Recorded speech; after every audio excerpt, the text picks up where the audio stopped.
चलो अपन पढ़ते हैं यहाँ पे आते सारे एक्सेप्टेंस है ना। तो रिकॉर्डिंग देख लेंगे फिर। यस।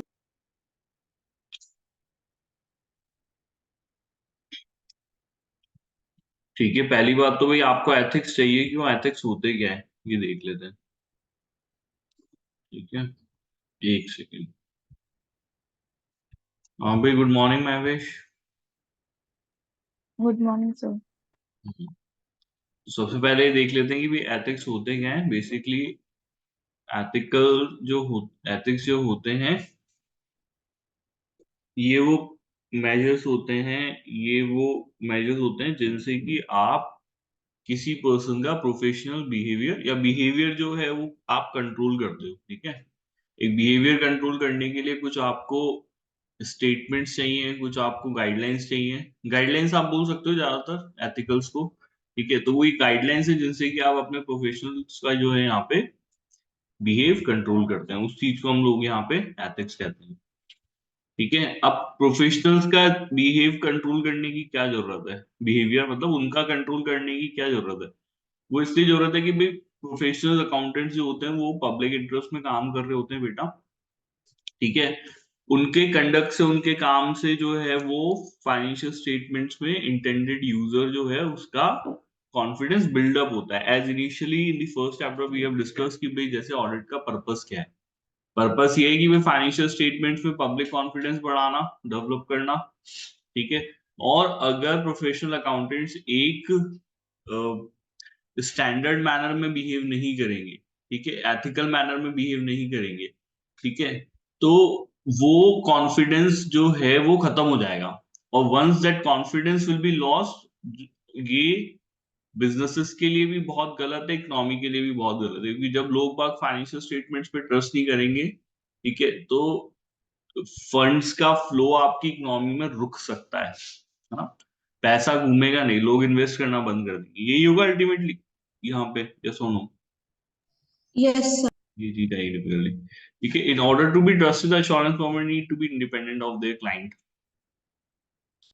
अब एक चीज तो इंडिपेंडेंसी का मतलब समझना है, देखो तो एक बड़ी चीज जो इन लोगों ने यहाँ पे बताई है कि इंडिपेंडेंट होने का मतलब क्या है। इंडिपेंडेंट का होने का मतलब है freedom to the situations and relationship where objectivity would be perceived to be impaired by reasonable and informed third party. तो बेटा इंडिपेंडेंट होने का मतलब है कि उन सभी सिचुएशन से, उन सभी रिश्तों से आपको यहाँ पे आजाद दिखना है। ठीक है, अलग दिखना है ना। Freedom from the situation relationship मतलब उन सभी तरह की सिचुएशंस और रिलेशनशिप से आपको अलग दिखना है जिनके जिसमें पढ़ने के बाद आपकी ऑब्जेक्टिविटी इम्पेयर्ड दिखे, आपकी ऑब्जेक्टिविटी कॉम्प्रोमाइज दिखे by a reasonable and inform third party. अगर कोई पर्सन मुझे देख रहा है कि यार मैं ऑडिट कर रहा हूँ, ठीक है, और वो देख करके क्योंकि वो जनरली क्या होता है कि आम आदमी है, ठीक है, उसकी हम लोग बात कर रहे हैं। ठीक है, जरूरी नहीं नहीं कोई बहुत प्रोफेशनल है वही ये चीज बोल सकता है, लेकिन अगर कोई कॉमन मैन भी अगर मुझे देख करके ये समझ रहा है तो उस चीज को हम लोग उस सिचुएशन, उस तरीके, उस लेवल पे जाके हमको देखना पड़ेगा कि हम लोग इंडिपेंडेंट, कि कोई भी इन्फॉर्म्ड या फिर कोई भी एक थर्ड पर्सन जो मेरे को देखे, वो मुझे देख करके ये ना बोले कि भाई ये पर्सन इंडिपेंडेंट नहीं है। ठीक है, ये क्या ऑडिट करेगा, इसकी ऑडिट रिलायबल नहीं हो सकती, ये पार्शल होगा, ये बाइस्ड होगा। तो अगर वो मुझे देख करके बोल सकता है, it means I am not independent. अब मैं अपना काम अच्छे से कर रहा हूँ नहीं कर रहा हूँ उससे कोई फर्क नहीं पड़ता। तो इन्होंने दो वर्ड यहाँ पे यूज किए, सिचुएशंस एंड रिलेशनशिप। ठीक है, रिलेशनशिप में आ गया, जैसे मान लीजिए अब आप अपने किसी घर के सदस्य की कंपनी की ऑडिट कर रहे हो, तो वो तो देख करके ही पता चल जाएगा ना कि भाई आप तो रिश्तेदार हो। तो आप अगर ऑडिट करोगे तो आप यहाँ पे इंडिपेंडेंट दिखोगे क्या, ये नो बताओ। सर। नहीं लिखोगे। ठीक है, तो एक तो चीज ये हो गई, आपका होना भी जरूरी है इंडिपेंडेंट, और आपका दिखना भी जरूरी है इंडिपेंडेंट, दोनों बातें जरूरी है यहाँ पे। ठीक है, from the mind and from your appearance, है ना, आपके दिमाग से और आपके अपीयरेंस से आप दोनों तरीके से इंडिपेंडेंट दिखने चाहिए। ठीक है, माइंड से मतलब हो गया कि मान लो कोई रिलेशनशिप आपकी नहीं है लेकिन आप कंपनी के साथ, ठीक है, में कोई इस तरीके से एंगेज हो जाए, आपके ऊपर कोई दबाव आ जाए, ठीक है, आपको वो लोग जैसे अब इसमें आगे हम लोग कुछ पढ़ेंगे सर्टेन एग्जांपल्स के तौर पे, हैं भी सही। तो जैसे एक एग्जांपल इन लोगों ने डिस्कस किया कि भाई आपकी फीस बहुत ज्यादा ड्यू हो गई है, ठीक है, या आप कंपनी से बहुत सारे गिफ्ट ले रहे हो। तो इन सब चीजों से हो सकता है कि रिलेशनशिप नहीं है, आप हो तो यूं तो दिखने में तो इंडिपेंडेंट हो, but from mind you are not independent. आप मानसिक रूप से इंडिपेंडेंट नहीं हो, आप दबाव में काम कर, ये चीज है। आया समझ में? क्लियर है यहाँ पे? Yes on? Yes, sir. Yes, sir. ठीक है, तो इंडिपेंडेंसी को डिफाइन इस तरीके से उन्होंने किया कि भाई वो सभी सिचुएशंस एंड फ्रीडम से अलग दिखना, जिनकी वजह से आपकी ऑब्जेक्टिविटी किसी भी रीजनेबल इन्फॉर्म थर्ड पार्टी को यहाँ पे इम्पेयर्ड दिखे, इसको हम लोग क्या कहेंगे? अब रीजनेबल इन्फॉर्म थर्ड पार्टी का मतलब सिर्फ इतना था, जो व्यक्ति के पास इतनी सिंपल नॉलेज, आम आदमी है और कुछ नहीं है, रिलेवेंट नॉलेज और एक्सपीरियंस हो कि वो यहाँ पे अकाउंटेंट्स के कंक्लूजन को एक इम्पार्शियल मैनर में समझ सके, है ना? मतलब जो आपकी ऑडिट रिपोर्ट को जो समझ सकता है, वो यहाँ पे सिंपल सी बात है, वहां वो पर्सन उसको दिखना चाहिए कि आप इंडिपेंडेंट। ठीक है। अब इसके लिए इन्होंने कंसेप्चुअल फ्रेमवर्क जो बनाया है, वो कह रहे हैं कि भाई कोड ऑफ एथिक्स हैं आपके, एक तो आईएएसबीए के हैं, एक एसीसीए के हैं। ठीक है, वो हम लोग देख लेते हैं। आईएसबीए के बारे में अपन ने ऊपर भी पढ़ा है, जब हम रूल्स एंड रेगुलेशंस पढ़ रहे थे, तो रूल्स एंड रेगुलेशन में पढ़ा कि वो एक बॉडी है यहाँ पे। ठीक है, आईफेक के अंडर एक एक तो हमारी ऑडिट एंड एश्योरेंस बोर्ड था उनका यहाँ पे। ठीक है, एक आईफेक के अंदर एक और बॉडी है जो आईएएसबी जिसको हम लोग कहते हैं। ठीक है, ठीक है। तो आईएएसबी एक बॉडी है, वो इंटरनेशनल बॉडी है जिसने यहाँ पे एथिकल कोड ऑफ कंडक्ट बनाए गए। एसीसीए जो है वो आपकी यूके की बॉडी है। तो जो आपके लिए कोड ऑफ कंडक्ट बनाए गए हैं या कोड ऑफ एथिक्स बनाए गए हैं, वो वही है जो आईएएससीए ने, एसीसीए ने उसको मॉडिफिकेशन के साथ यहाँ पे अडॉप्ट कर रखा है। ठीक है भाई, सिंपल सी बात है। आया समझ में यहाँ पे? ये सुनो। Yes, sir. हम्म। Yes, sir. बाकी जो एसीसी ने बनाया वो हम लोगों को देखना है, इसमें क्या है। ठीक है, फंडामेंटल प्रिंसिपल्स आ गए, पोटेंशियल थ्रेट्स आ गए, पॉसिबल सेफगार्ड्स आ गए। ठीक है, ethical guidance can take either a principle based approach और rule based approach.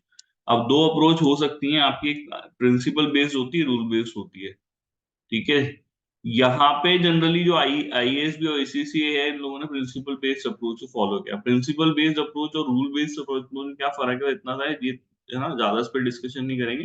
But rule based जो है वो ज्यादा स्पेसिफिक होती है ना, ज्यादा स्ट्रिक्ट होती है। कौन सी स्ट्रिक्ट होती है भाई? हमारे यहाँ पे ज्यादा स्पेसिफिक है, ज्यादा इसके वो रूल है। आपने एथिक को रूल बना दिया बेसिकली कि भाई ये रूल है, अब आप इसको मानना जरूरी है। तो वहां फ्लेक्सिबिलिटी आपने खत्म कर दी अकाउंटेंट की या ऑडिटर की, उसको वो रूल एज अ रूल जो है वो उसको मानना पड़ेगा और एज अ रूल इसको फॉलो करना पड़ेगा। ठीक है, सिंपल सी बात है। आगे समझ में आया ना?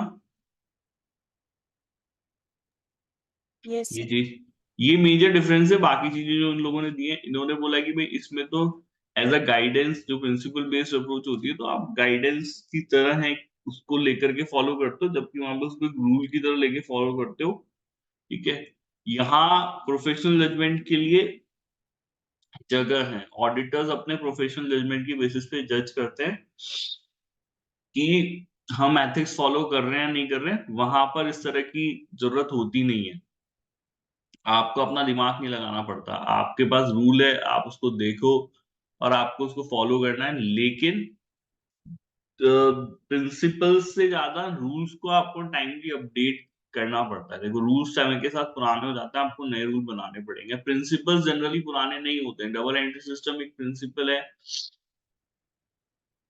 ठीक है, कुछ बहुत सारे प्रिंसिपल्स आपने अकाउंटिंग के पढ़े थे, तो वो दुनिया में आज नहीं बने हुए, बहुत पहले बने हुए, उनको बहुत बार अपडेट करने की जरूरत नहीं पड़ी है। लेकिन उनके बेसिस पे जो रूल बनाए गए हैं फ्यूचर में, उनको आपको टाइमली अपडेट करना पड़ेगा, क्योंकि नई सिचुएशंस के साथ मीट करने के लिए आपको बनाने पड़ते हैं। बट कि प्रिंसिपल बेस्ड अप्रोच में ऐसा नहीं होता है। आपने सिद्धांत दिए हुए हैं, ये प्रिंसिपल है, जब आप काम करोगे तो आपको इन प्रिंसिपल्स को ध्यान में रखना है। तो वो उसको मैं प्रोफेशनल जजमेंट के हिसाब से, इवन नई भी कोई सिचुएशन आ रही है तो वो कैसे अप्लाई करेंगे, तो ऑडिटर लगा सकता है। ये बात आगे समझ में क्लियर है यहाँ पे? यस और नो? Yes, sir. ये फ्लेक्सिबल होते हैं, फ्लेक्सिबल नहीं होते, ठीक है।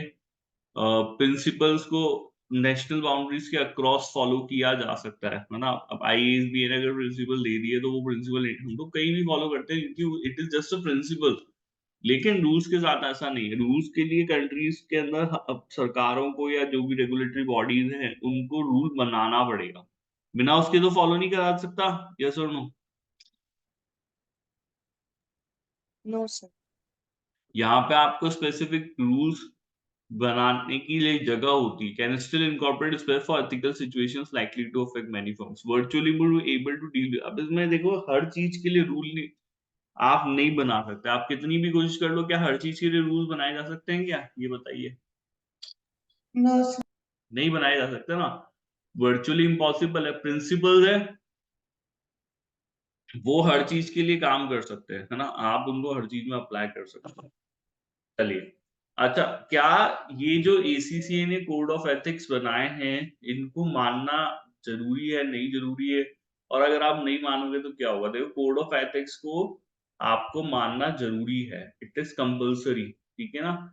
It is something called as discipline, है ना। और अगर आप डिसिप्लिन तोड़ोगे तो डिसिप्लिनरी प्रोसीडिंग्स आपके अगेंस्ट में दी जा सकती है, जो कि in the form of fine, suspension and withdrawal of membership हो सकती है। आगे समझ में क्लियर है यहाँ पे? यस और नो? Yes sir. ठीक है, बाकी इन लोगों ने फंडामेंटल प्रिंसिपल्स आपके साथ डिस्कस किए हैं जो आपसे उम्मीद करी जाती है। The fundamental establish the standard of behaviour expected. तो एक प्रोफेशनल अकाउंटेंट से जो स्टैंडर्ड ऑफ बिहेवियर एक्सपेक्ट किया जा रहा है वो सर्टेन फंडामेंटल प्रिंसिपल पे बेस्ड है। What are the principles? Objectivity, professional behavior, professional competency and due care, integrity, confidentiality। ये कुछ हमारे बेसिक सिद्धांत हैं यहाँ पे। बेसिक पूरे मतलब पूरे एथिक्स का एक एथिक्स का बेसिक सिद्धांत ही यही है, ठीक है। पहली ऑब्जेक्टिविटी है कि भाई आप ऑब्जेक्टिविटी मीन्स होता है कि जैसा देखेंगे वैसा बताएंगे, ठीक है। आपका जो ओपिनियन होगा, आप जिन कंक्लूजन्स पे पहुंचेंगे वो आपके पर्सनल उससे इन्फ्लुएंस नहीं होगा, वो बाइस्ड नहीं होगा, ठीक है। ये ऑब्जेक्टिविटी का मतलब होता है। आगे समझ में क्लियर है यहाँ पे? क्या सुनो? Yes sir. ठीक है, this is something called objectivity. तो आप जो जो जिस नतीजे पर पहुंचने जा रहे हो ना, वहां आप एज अ प्रोफेशनली सोचोगे, वहां आप अपने पर्सनल उसमें आप क्या सोचते हो वो चीज यहाँ पर नहीं आती है, ठीक है। सिमिलरली आपका बिहेवियर प्रोफेशनल होना चाहिए। प्रोफेशनल बिहेवियर कैसे होता है?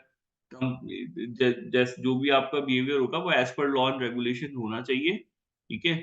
तीसरी बात इन्होंने बोला कि professional competency and due care आपको दिखाना पड़ेगा, वो जब आएगा जब आप professional knowledge and skill attain करते हो, है ना। और एंड ड्यू केयर, ठीक है, ड्यू केयर मीन ध्यान से काम करना, और कुछ भी नहीं है इसके अंदर।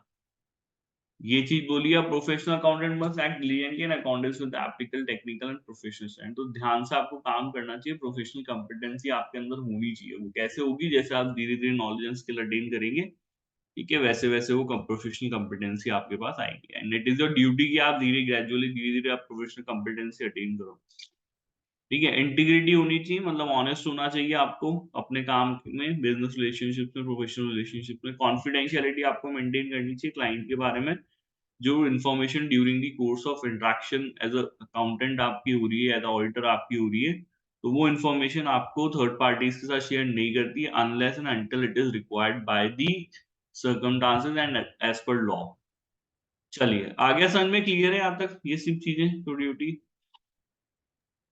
Yes sir. यस। चलिए, नेक्स्ट हम लोग कर लेते हैं यहाँ पे थ्रेट्स एंड सेफगार्ड्स, जो इसमें इंपॉर्टेंट है और इसके ऊपर क्वेश्चन बेस्ड आते हैं।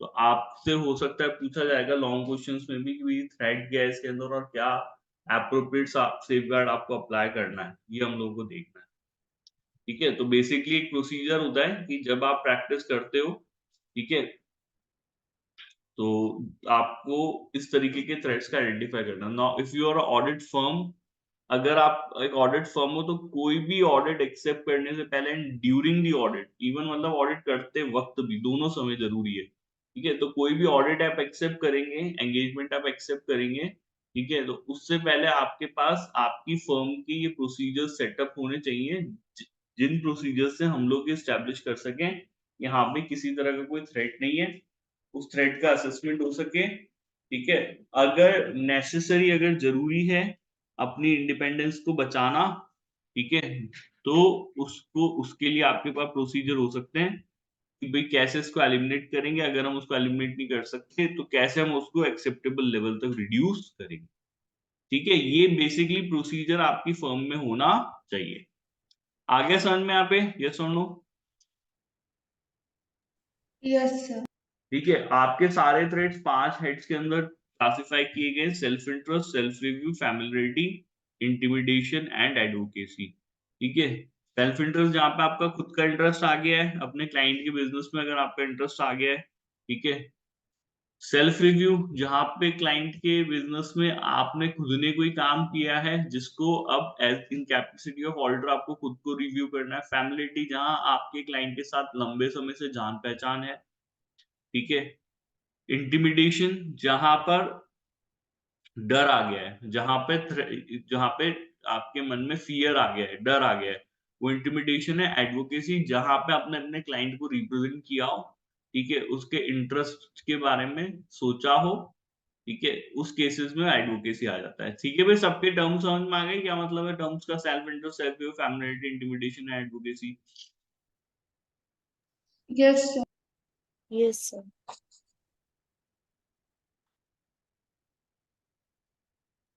चलिए आगे बढ़े, इसको क्लियर है यहाँ तक बेटा, यस और नो?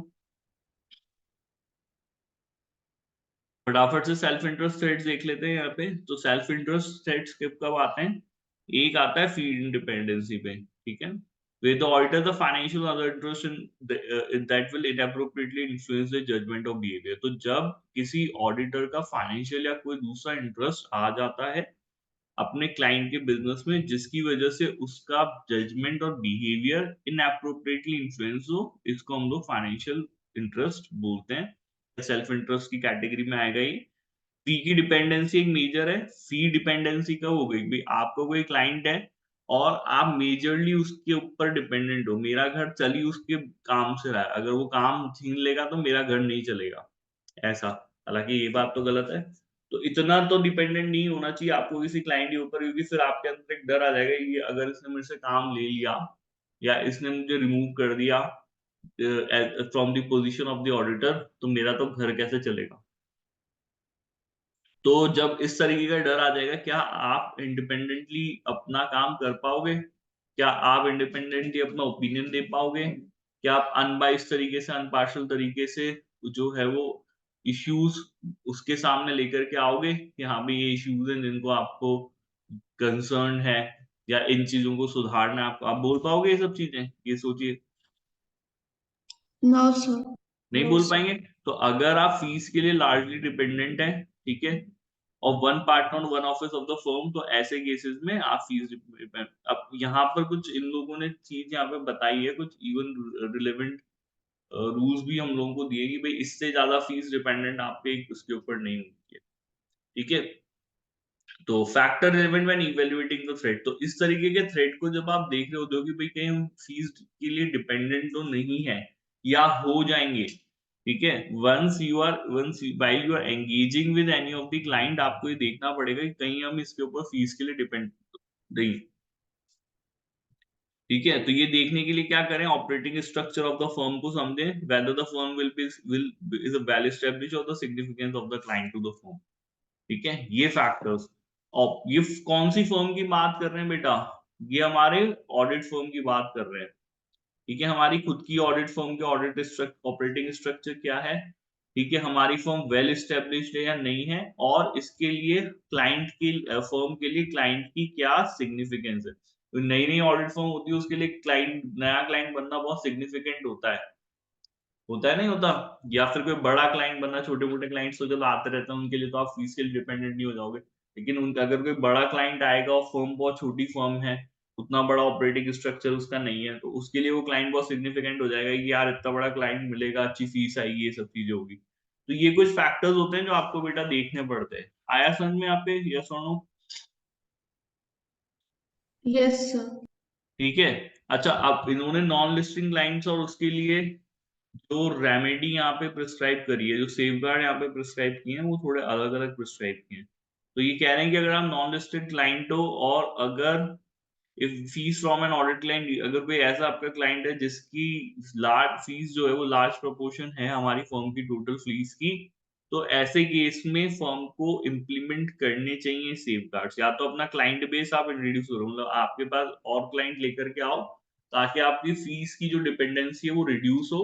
इसके अलावा हमें एक एप्रोप्रिएट रिव्यूअर अपॉइंट करना चाहिए जो कि who did not take part in the audit review the work performed। ठीक है, तो जिसने ऑडिट रिव्यू में पार्टिसिपेट नहीं किया हो in the audit review the work perform, या फिर काम के टाइम पे हम लोगों के साथ मतलब ऑडिट में हमारे साथ पार्टिसिपेट नहीं किया हो, हमारी ऑडिट टीम का मेंबर नहीं हुआ, तो ऐसे पर्सन को आपको अपॉइंट करना पड़ेगा जो कि आपकी ऑडिट को क्या करेगा, रिव्यू करेगा। आ गया समझ में, क्लियर है यहाँ पे? Yes sir. ठीक है, तो ये एप्रोप्रिएट रिव्यूअर वाली जो बात मैं यहाँ पे बता रहा हूँ ना, ये मेजरली बहुत सारी जगह पे फॉलो करी गई है। मोस्टली बहुत मेजर सेफगार्ड होता है, अगर आपको डर होता है ना कि भाई आपकी इंडिपेंडेंसी हो सकता है यहाँ पे कहीं कॉम्प्रोमाइज हुई हो, ठीक है, तो आपको ये करना चाहिए कि भाई अपने आप को अपना काम आपको दिखाने के लिए कि भाई हम लोगों ने इंडिपेंडेंटली काम किया है, चाहे भी कुछ ऐसी सर्कमस्टांसेस थी जहाँ पे ऐसा हो सकता था कि भाई हम लोग यहाँ पे इंडिपेंडेंट नहीं दिख रहे थे, लेकिन हमने हमारा काम देखो अच्छे से किया है, तो ऐसे केसेस में आपको एक अप्रोप्रिएट रिव्यूअर अपॉइंट कर लेना चाहिए। जनरली वो अप्रोप्रिएट रिव्यूअर वो व्यक्ति होता है, जनरली होता मेजरली वही व्यक्ति होता है जिसने आपके साथ ऑडिट नहीं करी हो। जो जो खुद ऑडिट करेगा वो रिव्यू नहीं कर सकता, क्योंकि वो तो खुद ही उसने ऑडिट करी है ना, तो अगर वो खुद ही उसको रिव्यू करेगा तो क्या आप अपने काम को जब खुद से चेक करेंगे तो उसमें गलतियां ज्यादा निकाल के बताओगे क्या, या फिर नहीं निकालोगे, क्या करोगे आप यहाँ पे, ये बताइए। नहीं निकालेंगे। नहीं निकालेंगे, so that's why we want कि भाई एक ऐसा पर्सन जो कि इसको अप्रोप्रिएट रिव्यूअर आप अपॉइंट कीजिए, जो एक ऐसा पर्सन हो जिसने आपके साथ काम में इन्वॉल्व नहीं हुआ है। तो नॉन लिस्टेड क्लाइंट्स के लिए तो बहुत सिंपल सी बात है, लेकिन जब आप लिस्टेड क्लाइंट्स की बात करते हैं तो हमको थोड़ा स्पेसिफिक होने की जरूरत है। तो लिस्टेड क्लाइंट्स के लिए स्पेसिफिक होते हुए इन्होंने बोला है कि कोई भी क्लाइंट आपका ऐसा नहीं होना चाहिए जिसके ऊपर जिससे आपकी टोटल फीस का 15%, अगर आप 100 रुपए कमा रहे हो तो ऐसा नहीं होना चाहिए कि भाई एक ही क्लाइंट से 15 रुपए आपके पास 15 रुपए उससे ज्यादा आ रहे हो, है ना। तो हमारी टोटल फीस की 15% से ज्यादा अगर किसी एक ही क्लाइंट से हमको फीस आ रही है तो यहाँ पर आपको सेफगार्ड्स अप्लाई करने जरूरी होंगे। ठीक है, इंडिपेंडेंसी इज थ्रेटन्ड, तो आपकी इंडिपेंडेंसी आप जो है वो थ्रेटन्ड है, उस पे खतरा है, and should be reviewed if the total fees from a listed audit client exceed 15% of the total fees for 2 consecutive years। पिछले कम से कम 2 सालों के लिए इन लोगों ने बताया। आ गया भाई समझ में, क्लियर है यहाँ पे, यस और नो? Yes sir. यस। है ना, तो कंपैरिजन सिर्फ 2 साल का करना है कि 2 साल की इनकम का 15% या उससे ज्यादा मुझे मेरे एक ही क्लाइंट से मिल रहा है, तो ऐसे केस में मेरी फीस होम इंडिपेंडेंसी थ्रेटेंड है, इसको रिव्यू करना पड़ेगा। ठीक है, ये बात आपको टीसीडब्ल्यूजी को बतानी चाहिए और एक एंगेजमेंट क्वालिटी रिव्यू हमको कराना पड़ेगा ऐसे मेंबर से जो कि ऑडिट फर्म का मेंबर नहीं है। ठीक है, person not a member of the audit firm expressive, मतलब मेरी फर्म का मेंबर नहीं है। ठीक है, और बाय द प्रोफेशनल या फिर एक प्रोफेशनल रेगुलेटरी बॉडी से आप यहाँ पे एंगेजमेंट क्वालिटी रिव्यू कराएंगे। ठीक है, this can be performed as either a previous review before the second year audit opinion is issued और a post issuing on the second year audit before the third year audit. तो ये आप audit opinion issue करने के बाद या पहले, दोनों में से कभी भी करा सकते हो। आ गया भाई समझ में, क्लियर है यहाँ पे, यस और no? Sir non listed client में जब अपन करवा रहे थे रिव्यू, वो तो अपनी फर्म का ही था ना रिव्यूअर। हाँ, वो पर्सन अपनी फर्म का हो सकता है लेकिन अपने साथ एंगेज नहीं होना चाहिए। मतलब क्या होता है कि कई बार फर्म में 3-4 जने पार्टनर्स होते हैं, तो कोई क्लाइंट है, जरूरी नहीं कि सारे पार्टनर्स उसके साथ एंगेज हो, तो जो जिस पार्टनर ने ऑडिट करी है वो रिव्यू नहीं करे, दूसरा पार्टनर रिव्यू कर ले, ऐसा ही। ठीक है, और लिस्टेड क्लाइंट में फर्म में अलग होनी चाहिए, मतलब अपनी फर्म हाँ, का वो ही तो है। फिर एंगेजमेंट क्वालिटी रिव्यूअर आपको अपॉइंट करना, उसके तो अलग स्टैंडर्ड्स ही है भाई। EQR के लिए, तो फिर लिस्टेड क्लाइंट के लिए आपको एक अलग से एंगेजमेंट, एक अलग से फर्म आपको अपॉइंट करनी पड़ेगी जो आपके काम को यहाँ पे रिव्यू करेगी, ऐसा है। ठीक है, आगे समझ में आगे बढ़े यहाँ पे, ये सुनो। Yes, sir. ठीक है, और इन्होंने बोला कि अगर 15% से सिग्निफिकेंटली इंक्रीज करती है ना, 15% से सिग्निफिकेंटली, मतलब 20-25% अगर है, 30% है, तो ऐसे केस में आपको रिव्यू ऑडिट रिपोर्ट इश्यू करने से पहले ही कराना चाहिए, बाद में नहीं कराना चाहिए।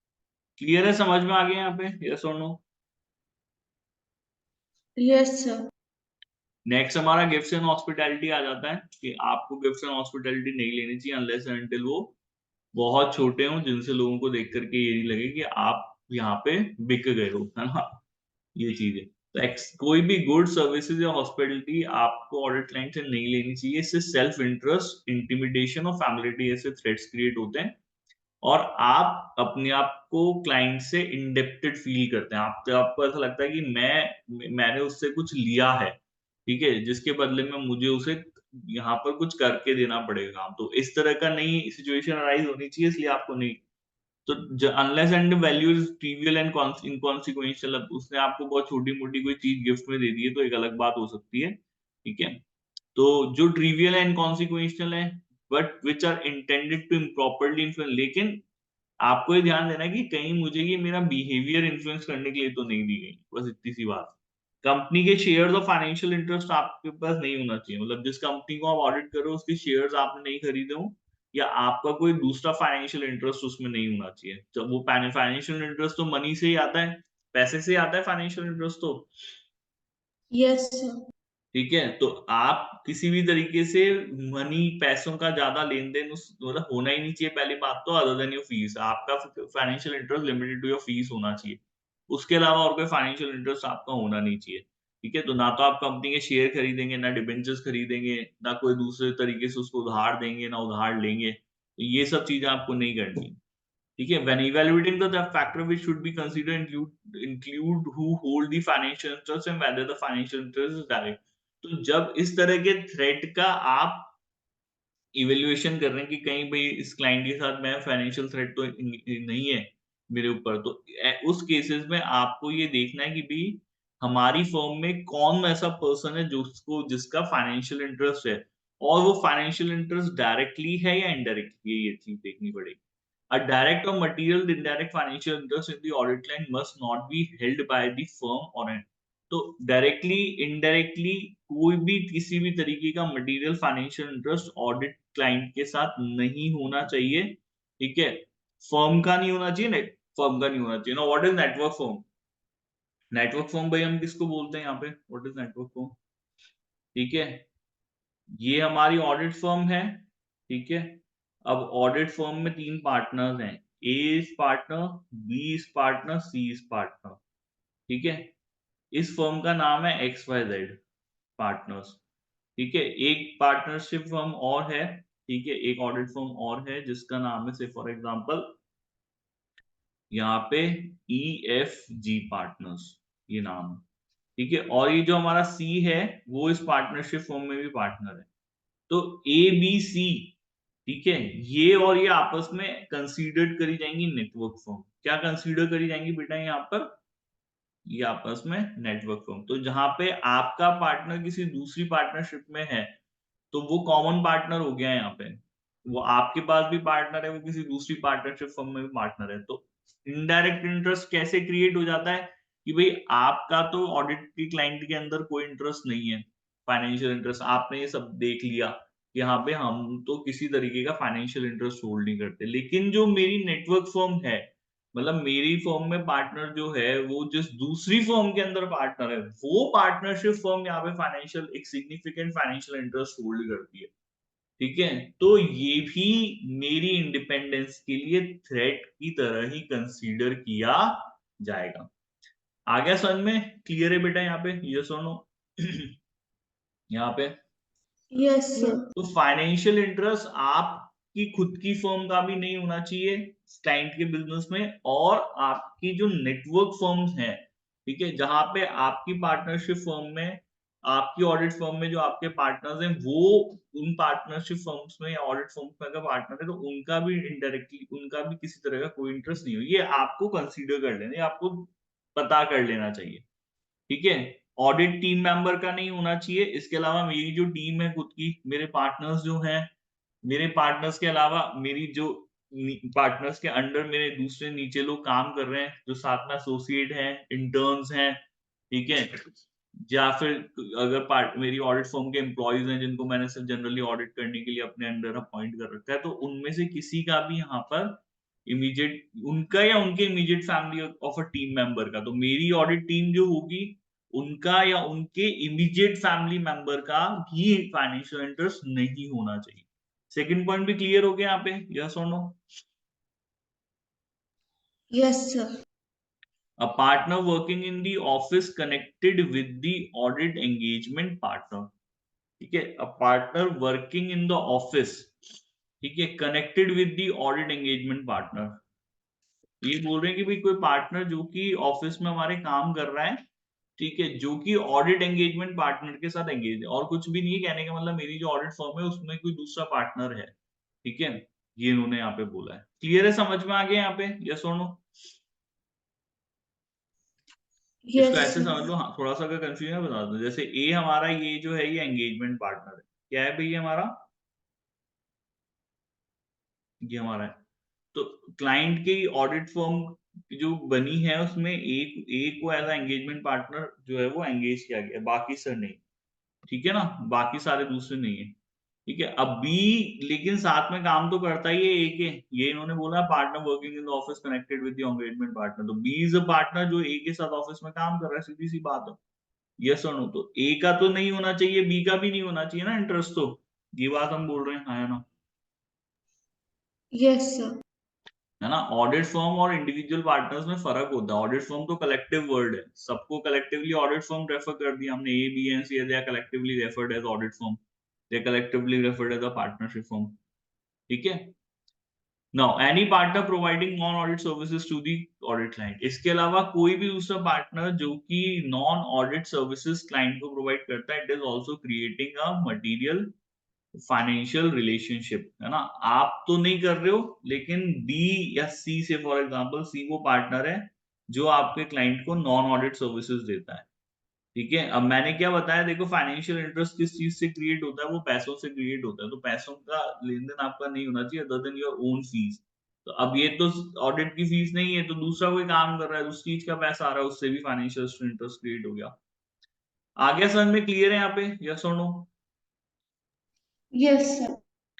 ठीक है, अब इन्होंने यहाँ पे बोला है कि हो सकता है कि कोई इमीडिएट फैमिली मेंबर आपका कोई फाइनेंशियल इंटरेस्ट होल्ड करता है, जैसे मान लो उसको पेंशन मिल रही है, शेयर ऑप्शंस है, ठीक है, must dispose it as soon as practicable when the family member has the right to do so. तो अगर फैमिली मेंबर्स के पास राइट है उस फाइनेंशियल इंटरेस्ट को त्यागने का, उसको छोड़ने का, तो आपको ये उनसे करवा लेना चाहिए कि भाई मैं इसकी ऑडिट कर रहा हूँ, तो आप वो फाइनेंशियल इंटरेस्ट खत्म कर दीजिए, अगर उनके पास ये अधिकार है, ठीक है। अगर ये राइट ही नहीं है तो ऐसे केसेस में तो क्या ही करोगे आप, उनके पास ये राइट नहीं है भाई, या फिर वो नहीं छोड़ना चाहते तो क्या करेंगे, वो चीज देखते हैं।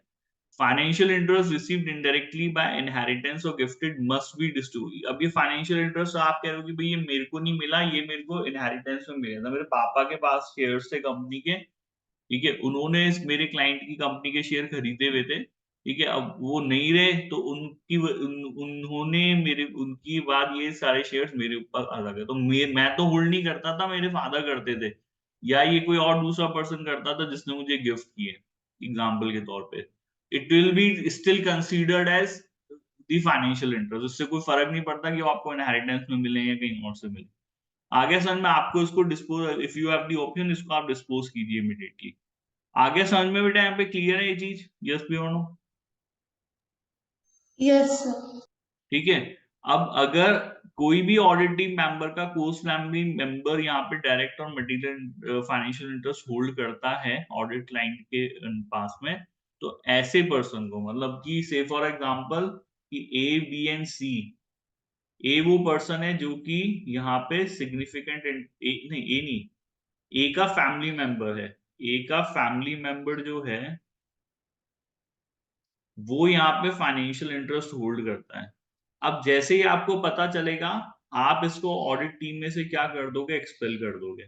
मतलब आप इसको एज ऑडिटर अपने यहाँ से नौकरी से नहीं निकाल दोगे, लेकिन सिर्फ टीम से इसको अलग कर दोगे उस पर्टिकुलर क्लाइंट के लिए कि अब फर्दर आप, क्योंकि आपके इमीडिएट फैमिली मेंबर या क्लोज फैमिली मेंबर बहुत ज्यादा फाइनेंशियल इंटरेस्ट होल्ड करते हैं, सिग्निफिकेंट है, इससे हमारी ऑब्जेक्टिविटी को थ्रेट है, हमारी इंडिपेंडेंसी को थ्रेट है, तो उसको उस पीरियड के लिए उसको उस क्लाइंट की ऑडिट की टीम में से हम लोगों को क्या करना पड़ेगा, निकालना पड़ेगा। आ गया समझ में, यस और नो? Yes sir. ठीक है, और उसने जो अभी तक काम किया है उस काम को आपको एप्रोप्रिएट उस काम का रिव्यू किसी थर्ड पर्सन से कराना पड़ेगा। ठीक है, याद आ गया समझ में, हाँ या ना? Yes sir. ये इवन आपको अगर एक बहुत एक्सपेंसिव मील दिया गया, बहुत अच्छे होटल में खाना खिलाया गया, ठीक है, तो वो भी एक तरीके का थ्रेट हो सकता है।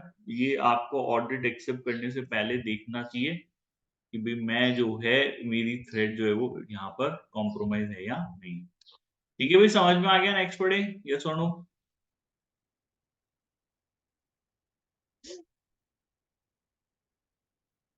जल्दी बताओ भाई, हाँ या ना, समझ में आ गया? Yes sir. वो कहाँ चली गई महवेश? एक सेकंड ना, अच्छा इसकी कोई नेटवर्क में दिक्कत आ रही है। चलो नेक्स्ट हम लोग देख लेते हैं loans and guarantees. The significance of the threat depends on whether the loan और guarantees is with a bank और similar financial institution and whether the amount is.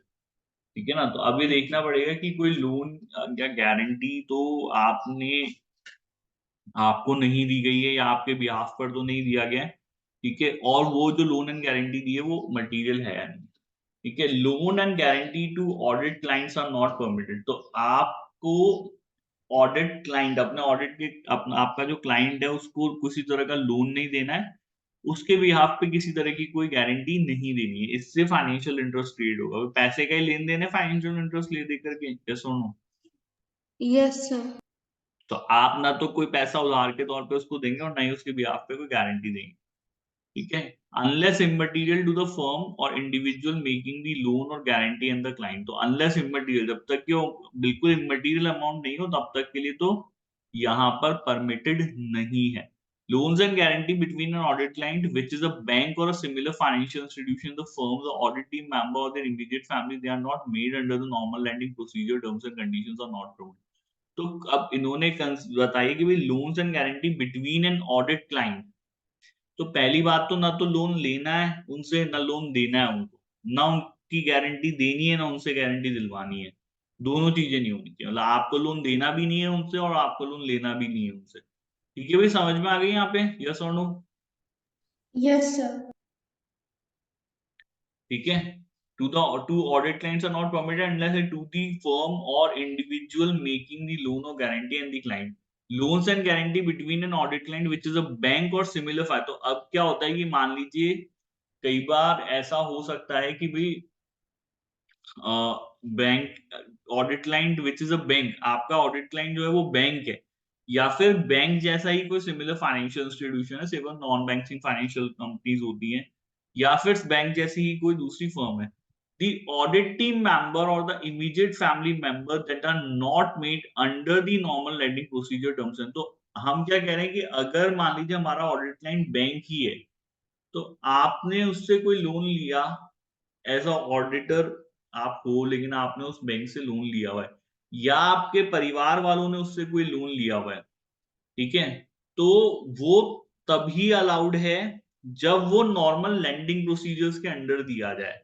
ठीक है, अदर देन अगर नॉर्मल लैंडिंग प्रोसीजर्स दिया गया है तो allowed नहीं होता है। भाई आप जैसे सबको लोन दे दो वैसे मेरे को लोन दे दो, ठीक है, ये तो आपका बिजनेस ही है ना लोन देना, तो यस और नो? Yes sir. ठीक है, तो financial the firm the audit team member और देयर इमीडिएट फैमिली मेंबर। ठीक है, तो अगर कोई loan and guarantee audit client के बिटवीन, मतलब between the audit client and which is a bank और similar financial institution and the firm, तो फर्म को, ऑडिट के टीम मेंबर्स को, ठीक है, या फिर टीम मेंबर्स के इमीडिएट फैमिली मेंबर्स को यहाँ पर किसी तरह की लोन या गारंटी प्रोवाइड करी गई है जो कि नॉर्मल लैंडिंग प्रोसीजर्स में नहीं करी गई है। मतलब अगर नॉर्मल लैंडिंग प्रोसीजर्स में करी गई है तो वो अलाउड होती है, लेकिन other than normal lending procedures करी गई है तो अलाउड नहीं है।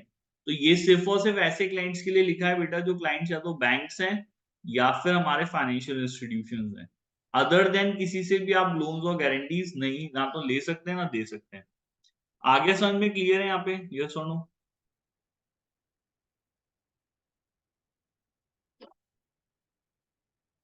जल्दी बताओ भाई, हाँ या ना, समझ में आ गया, यस और नो?